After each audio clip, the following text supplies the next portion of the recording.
नमस्ते दोस्तों, I welcome you all to my YouTube channel complete advisory, जहां हम लेके आते रहेंगे कॉमन टॉपिक्स के ऊपर काफ़ी सारी अनकॉमन बातें। तो आज का जो हमारा टॉपिक है वो काफ़ी सारी आस्क्स और रिक्वेस्ट्स के बाद हम लेकर आए हैं, जहां हम आपको बताएंगे difference between the new tax regime and the old tax regime. जी हाँ, तो हमारा जो बजट अनाउंस हुआ था फॉर फाइनेंशियल ईयर 23-24 ऑन 1 फरवरी, उसके बाद से लेके काफ़ी सारी queries, concerns, confusions, clarifications, asks हमारे पास आते रहे हैं regarding the difference between the new tax regime and the old tax regime. तो थोड़ा सा एक बार रिकैप कर लेते हैं कि 1 फेब को जो बजट अनाउंसमेंट हुई थी उसमें फाइनेंशियल ईयर 23-24 को लेके क्या क्या अमेंडमेंट्स और सजेशंस और अपडेशंस डाले गए थे।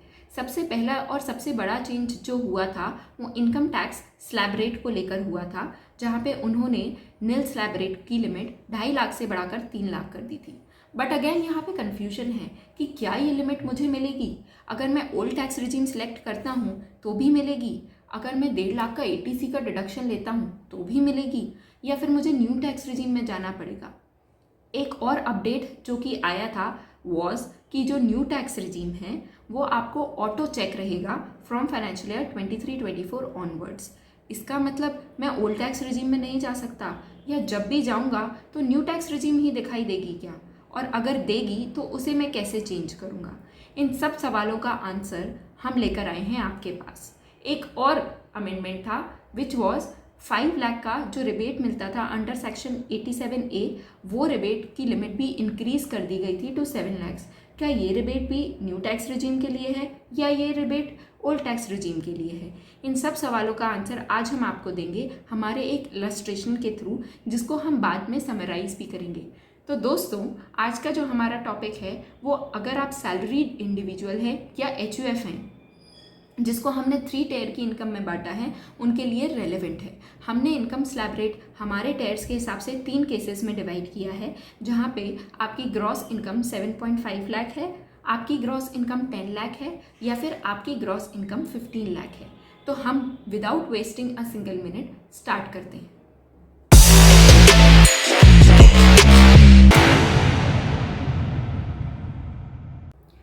तो दोस्तों, हम स्टार्ट करते हैं हमारे इलस्ट्रेशन से, ओल्ड रिजीम का इलस्ट्रेशन केस 1 से। बिफोर स्टार्टिंग मैं आपको एक छोटा सा डिफरेंस बताना चाहती हूँ न्यू रिजीम और ओल्ड रिजीम का। ओल्ड रिजीम में लगभग ऐसे 70 डिडक्शंस होते हैं जो आपको अलाउड होते हैं to lessen from your gross total income, जो आपको न्यू रिजीम में नहीं अलाउड होते हैं। पर न्यू रिजीम में भी ऐसे कुछ कुछ डिडक्शंस होते हैं जो कि आपको अलाउड होते हैं, जिसको हम इस वीडियो के एंड में कवर करेंगे। अभी without wasting a single minute हम स्टार्ट करते हैं हमारे केस 1 इलस्ट्रेशन 7.5 लाख की इनकम से। तो यहाँ आप देख सकते हैं हमने हमारा केस 1 लिया है, जहाँ हमने 7.5 लाख की इनकम को ग्रॉस इनकम माना है। इसमें जो डिडक्शंस हमें अलाउेबल होते हैं अंडर ओल्ड रिजीम, वो अभी हमने एक स्टैंडर्ड सेट करके लिए हैं। एक स्टैंडर्ड पैरामीटर के हिसाब से अगर कोई सैलरीड इंडिविजुअल या HUF है तो उसको जो डिडक्शंस अलाउड होते हैं वो हमने मैक्सिमम कैप लिमिट तक ले ली है। जैसे ATC का डिडक्शन 1,50,000 हमने ले लिया है। ATC में ऐसे कौन कौन से इन्वेस्टमेंट्स हैं और स्कीम्स हैं जिसमें आप इन्वेस्ट करके बेनिफिट क्लेम कर सकते हैं, इसके लिए हम सेपरेट वीडियो लेकर आएंगे। अभी के लिए हम इलस्ट्रेशन पे फोकस करते हैं। तो 1,50,000 का आपका ATC का डिडक्शन है। स्टैंडर्ड डिडक्शन जो कि हर सैलरीड इंडिविजुअल को अलाउड होता है, वो हमने 50,000 क्लेम कर लिया है। ATD मेडिकल और हेल्थ इंश्योरेंस का जो डिडक्शन है वो हमने 25,000 तक का क्लेम किया हुआ है। सेक्शन 24 होम लोन, ये आपको इंटरेस्ट की छूट दिलाता है, पर फिलहाल के लिए हम इसे ज़ीरो कंसिडर करके चलेंगे क्योंकि ये हर केसेस में ज़रूरी नहीं कि हो। तो HRA का डिडक्शन हमने अभी 8,000 पर मंथ जो कि अलाउेबल होता है without any tax proof submission, वो हमने मान के चला है 96,000 एनुअल के हिसाब से। तो टोटल डिडक्शंस जो हमारे आए हैं वो आए हैं 3,21,000, जो कि हमारी ग्रॉस इनकम 7,50,000 में से लेस हो जाएंगे और हमारी नेट इनकम बचती है 4,29,000। इसके ऊपर जब हम टैक्स कंप्यूट करने जाएंगे as per the old regime for financial year 23-24, जो कि आफ्टर द बजट हम लेकर आए हैं, तो वो पुराने ही स्लैब रेट के हिसाब से चलेगा। जी हाँ, इसमें 3 लाख तक का slab rate eligible for old regime नहीं है, तो उसके हिसाब से जो टैक्स बनेगा वो बनेगा 8950। But rebate under section 87A जो पुराने रिजीम के लोग हैं उनके लिए 5 लाख तक की रिबेट अलाउड होती है। तो अप टू 5 लाख जो भी टैक्स बनता है, जो लगभग 12,500 के आसपास बनता है, तो उतनी रिबेट आपको अलाउड होती है। तो इस केस में हमारा टैक्स बन रहा है 8950, तो हमारी रिबेट जो हमें अलाउेबल होगी वो होगी 8950। तो टैक्स पेबल हमारे सामने जो बन के आएगा वो आएगा नील टैक्स। अब हम बात करते हैं न्यू रिजीम की, सिमिलर केस में, यानी कि केस 1 में, जहां हमने ग्रॉस इनकम को 7,50,000 कंसिडर किया है। 7,50,000 कंसिडर करने पर भी न्यू रिजीम में सिर्फ एक ही डिडक्शन है जो अलाउड होता है, जो हमने अभी हमारे जो सैम्पल डिडक्शंस लिए हैं, जो स्टैंडर्ड डिडक्शंस लिए हैं, उनमें से केवल एक डिडक्शन ऐसा है जो अलाउेबल होता है, वो है स्टैंडर्ड डिडक्शन 50,000 का, जो हमारे इलस्ट्रेशन में हमने इसमें ले लिया है। तो जो हमारी नेट इनकम आती है वो आती है 7 लाख। अब एक चेंज ये भी आया था रिबेट को लेकर के कि अप टू 7 लाख आपको कोई टैक्स नहीं लगेगा, वो सिर्फ न्यू रिजीम के लिए है। जी हाँ दोस्तों, वो ओल्ड रिजीम के लिए नहीं था।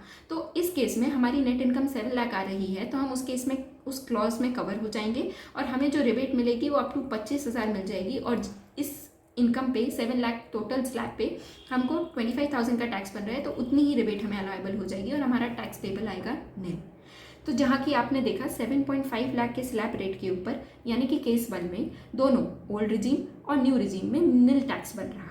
अब हम मूव ऑन करते हैं हमारे केस 2 के ऊपर, जहाँ पे हमने जो स्लैब रेट सिलेक्ट किया है उसको हमने 10 लाख का स्टैंडर्ड स्लैब रेट सिलेक्ट किया है। इसमें हमारी जो ग्रॉस टोटल इनकम है वो हमने 10 लाख उठाई है। और हम ओल्ड रिजीम की बात करें तो सारे पुराने प्रीवियस डिडक्शंस को हमने कंसिडर किया है। तो जो नेट इनकम आफ्टर डिडक्शन बनती है वो बनती है 6,79,000 एज पर आवर इलस्ट्रेशन। और इस पे जो टैक्स कंप्यूट होके आता है वो आता है 48,300। जी हाँ, और अब इसमें रिबेट नहीं मिलेगी क्योंकि ऑब्वियसली जो हमारी नेट इनकम है वो रिबेट की लिमिट से आगे चली गई है। 5 लाख तक की इनकम पे हमें रिबेट मिलती थी, पर नेट इनकम 6,79,000 हो गई है। तो टैक्स पेबल आता है 48,300। हम बात करते हैं न्यू रिजीम की, तो इसमें 10 लाख तक का हमारा ग्रॉस इनकम है, जिसमें 50,000 का स्टैंडर्ड डिडक्शन अलाउेबल है। तो 9.5 लाख का आपका नेट इनकम बैठता है।